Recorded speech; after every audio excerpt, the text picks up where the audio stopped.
more libertarian candidates. Folks are sick of the stale two-party system, and sometimes the Tea Party just isn't your cup of tea. In North Carolina, one man decided to run for no other reason than he grew sick of all the D's and R's on the ballot. His name is Haugh. Howdy, my name is Haugh. I'm from Durham, North Carolina, and I'm running for U.S. Senate as a Libertarian. And, you know, I really didn't want to do this, but I couldn't stand the idea of walking into the voting booth and just seeing the Democrat and the Republican on the ballot.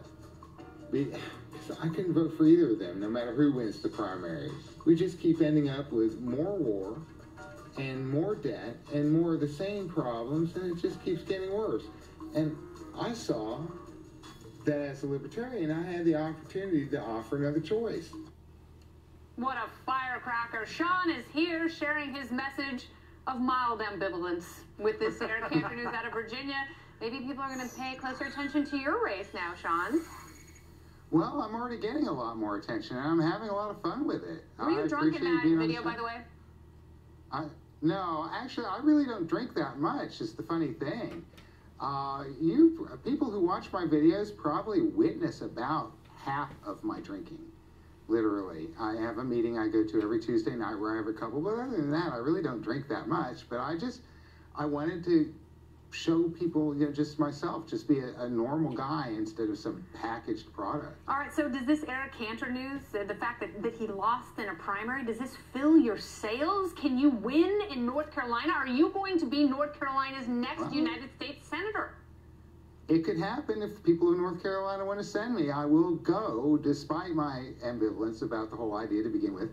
The fact that the challenger was outspent, as you mentioned, 42-1, gives me a lot of hope. I ran for this office in 2002, and the technology has changed so much that I can get on YouTube now, as you saw, and get another social media and get my message out without having to raise large amounts of money to do it. And you've been polling pretty well, up as much as 9%. What do you need to do to get into the debates? What's the next milestone for you? Oh, well, that's funny. It was originally 5%, and then they raised it to 10 a couple of elections ago. And now that I'm polling over 10% in some polls, it's 15. And I think once I get above 15, they'll probably write back and say, oh, we've decided that only the actual winner will be allowed into the debate. Can you take Kay Hagan? I think so. You know, I feel that with the news tonight, I think there's just a lot of discontent with politics as usual. And it's really very simple. If you like perpetual war and unsustainable debt and politicians that don't really care about you after they get elected, well, you've got two choices in November. But if you don't like those things, you could vote for me. All right, well, Sean, I cannot wait to see what happens. And I love that you're upsetting the apple cart there. So keep up the good work. Stay solid. Stick to your message. And your Tuesday meetings. Stick to your Tuesday meetings and your drink. And believe that dreams are real.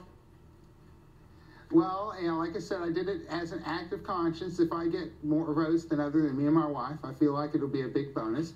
But people have an opportunity to send a message to the politicians now that they want something other than more war and more debt. Absolutely. Sean Haugh, thank you very much. Well, coming up next, what you need to know about Eric Cantor's loss is only real independents like us can give you. We've got more on the breaking news out of Virginia coming up next.